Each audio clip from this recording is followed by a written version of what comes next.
Si usted me dice a quién quisieras entrevistar, pues esta es la entrevista que más he querido hacer en mi vida. Con ustedes, Jorge Sanginés, el más importante cineasta, no, ¿qué digo de Bolivia? Quizás de Latinoamérica. Jorge, ¿cómo estás? Buenas noches. Encantado, muchas gracias por tus palabras, un poco exageradas. No, para nada, para nada. Jorge, ¿qué te llevó al cine? Te voy a contar que cuando era pequeño, hacía mucho tiempo de esto, ¿no? En ese tiempo estudiábamos mañana y tarde en los colegios. Hay que ir en la mañana y hay que ir en la tarde. Pero a mí me aburría mucho.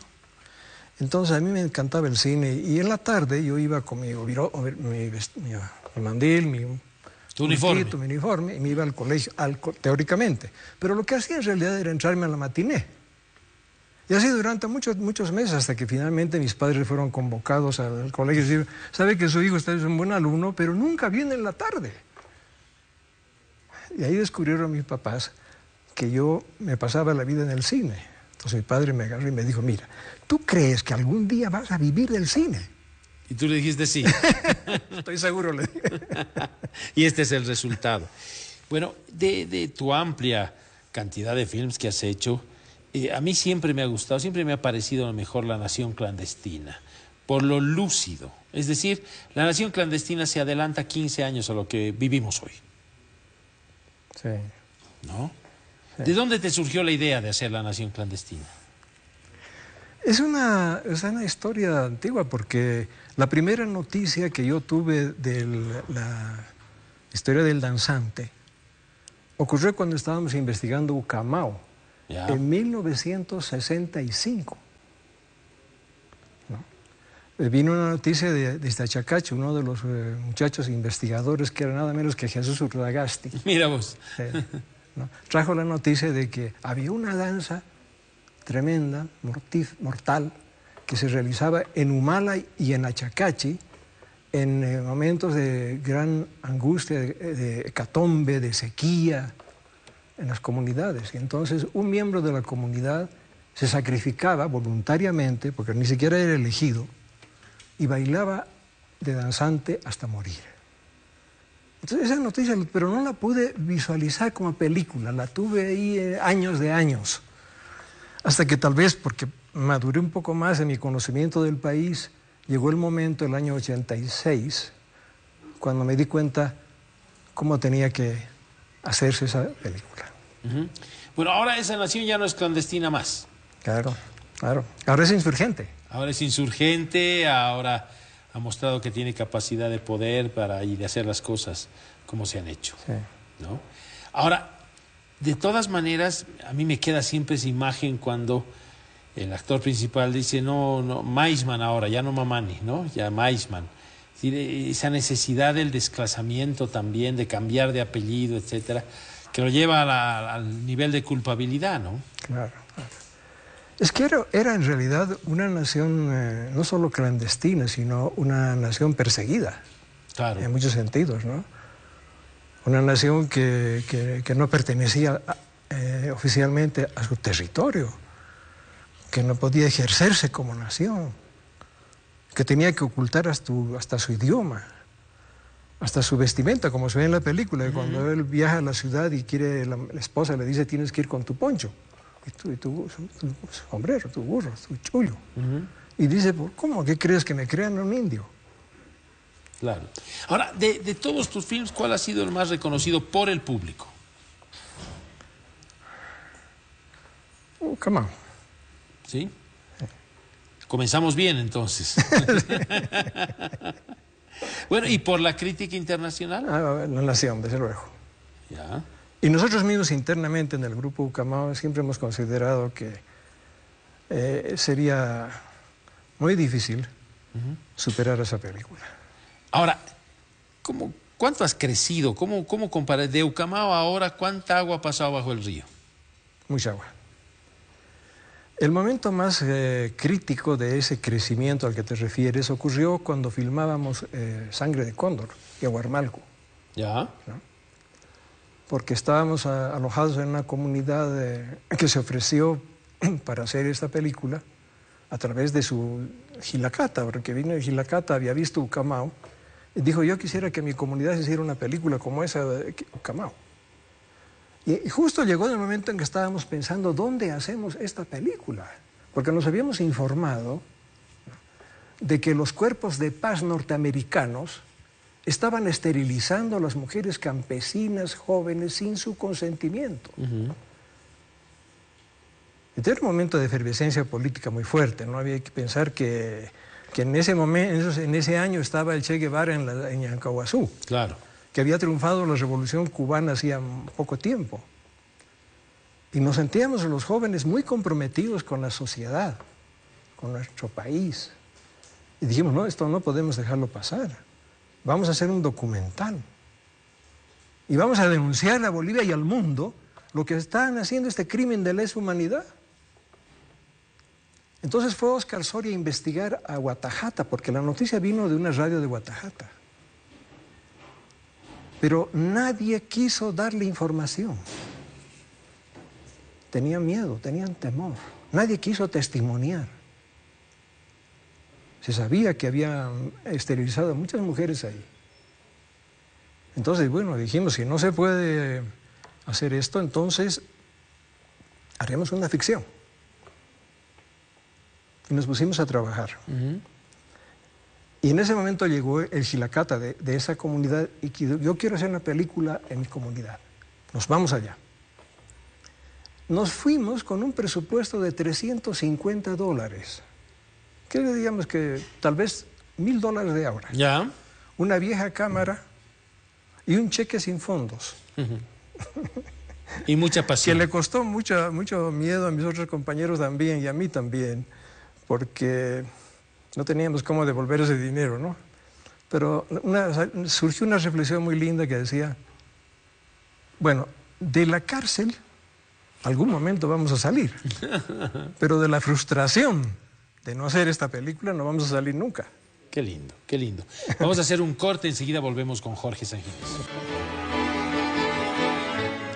Estoy con Jorge Sanginés. Este 25 de mayo, mira el día, se estrena Juana Azurduy, tu film sobre la guerrillera heroica. Además, en el día primero del nacimiento del país, pero segundo y muy importante, el día, bueno, no del nacimiento, sino del primer levantamiento, digamos, pero el día de la muerte también de Juana Azurduy. Háblanos un poquito de la película. Sí. Bueno, es un personaje que a mí me ha interesado, me ha impresionado mucho. Siglo XIX, comenzando el siglo XIX, una mujer que se libera de la tutela marital, que desafía los prejuicios coloniales y religiosos de la época, que se hace militar para luchar por la independencia de su país, de su territorio, que lucha y que se convierte en una guerrera, tan buena o mejor que algunos guerreros experimentados, pero sin dejar de ser mujer, sin dejar de ser madre, y que tiene una gran lucidez para entender la lucha no como un objetivo personal, porque muchos de los comandantes, de los 102 comandantes guerrilleros que se enfrentaron durante 15 años a los españoles, a los colonizadores, tenían objetivos personales. Querían reemplazarlos en el poder y en el disfrute de la riqueza. Pero Juana no, Juana se empobreció con su marido, perdieron todo lo que tenían. Y entonces ella se quería reivindicar la situación de los indios. Ella luchó en buena cuenta por darles a los indios el lugar que se merecen en la nación, devolverles sus tierras, reconocer su presencia. Y eso hace de ella un personaje extraordinario, tal vez el más extraordinario personaje de nuestra historia. Lo creo, pero también pienso en esa Juana durmiendo sobre un jergón de oveja ya envejecida, cuando la patria agradecida, la patria oligárquica, le dio el puesto de portera de escuela. Sí, de verdad, Juana, que era la mujer que hizo posible el 6 de agosto, uno de los muchos, pero una comandante que hizo posible ese 6 de agosto, no estuvo en la Asamblea Constituyente y finalmente estuvo, a pesar de que Bolívar le da una pensión, estuvo prácticamente abandonada. Claro. Cuando Bolívar y Sucre la visitan el 5 de noviembre de 1825, el día antes son recibidos con gran festejo, y pompa, y bailes, y de todo. Y Bolívar se extraña mucho de no ver a Juana Zurduy allá. Y pregunta, ¿dónde está la heroína? ¿Dónde está doña Juana Zurduy? Y nadie sabe decirle dónde, o no quiere decirle dónde. Entonces se enoja, encarga a uno de sus ayudantes y le dice, mañana a las 8 de la mañana, yo quiero estar en la casa, tocando la puerta de la casa de doña Juana Zurduy. Y así lo hizo. Y se encontró con esta mujer que estaba ahí, totalmente aislada, discriminada, arrinconada de los festejos. Y cuando seguramente le preguntó, bueno, ¿por qué no fue usted allá? Lo que se sabe es que le dijo que los señoritos chuquisaqueños, los doctorcitos chuquisaqueños, que hasta anteayer eran chapetones. Chapetones que eran hijos de los colonizadores o que negociaban armas con los colonizadores 2 meses antes, ¿no? La consideraban una chola advenediza y peligrosa para sus intereses. Y lo era. En realidad. Claro, por supuesto. A ver, háblanos un poco del tema económico, porque para hacer films realmente en Bolivia es cuesta arriba. Bueno, empezaremos hablando del origen del tema económico, ¿no? Porque de las posibilidades que se abrieron cuando llegó aquí una autoridad cultural argentina, que yo conozco, y conversando con él, descubre que yo estoy pensando hacer una película sobre Juana Zurduy. Tú sabes que en la Argentina, y sabes muy bien, conocen más a Juana Zurduy que nosotros los bolivianos. Sin duda. Y él estaba muy interesado, me dijo, nosotros financiamos esa película. Te esperamos en Buenos Aires en 1 semana. Y yo fui. Dije, muy bien. Me dijeron, tenemos $3 millones. ¿Ya? $3 millones. Ninguna película boliviana ha tenido ese financiamiento. Bueno, y de $300 fuiste a 3 millones. 3 millones. Entonces me dijo, pero las disposiciones legales nuestras acá determinan que toda coproducción con otro país tiene que hacerse a través de una empresa argentina. Por lo tanto, yo te voy a conectar con la más importante productora que hay acá. Y yo me fui a hablar con ellos, hicieron un borrador de contrato en el que decían que el 60% de los técnicos tenían que ser argentinos, que el 60% los actores tenían que ser argentinos, que la heroína Juana Zurduy tenía que ser argentina, y me dejaron entrever que ellos querían proyectar a Juana Zurduy como la imagen de Zurduy como una heroína argentina. Entonces yo les dije, señores, yo no puedo vender a nuestra más grande heroína. Claro. Y no se hizo el negocio. Me volví. Y dije, bueno, vamos a ver, ajustar el presupuesto, tal vez podamos hacer la película con la mitad. Conseguiremos la mitad. Pero ¿sabes en realidad cuánto conseguimos? A ver. Un poco menos del 1,5 millones. 710,000. Bastante menos. Bastante menos. ¿Y con eso? Y entonces teníamos un dilema tremendo porque además teníamos que pagar impuestos. Claro. Si pagábamos los impuestos que debíamos por esa suma, no se hacía la película.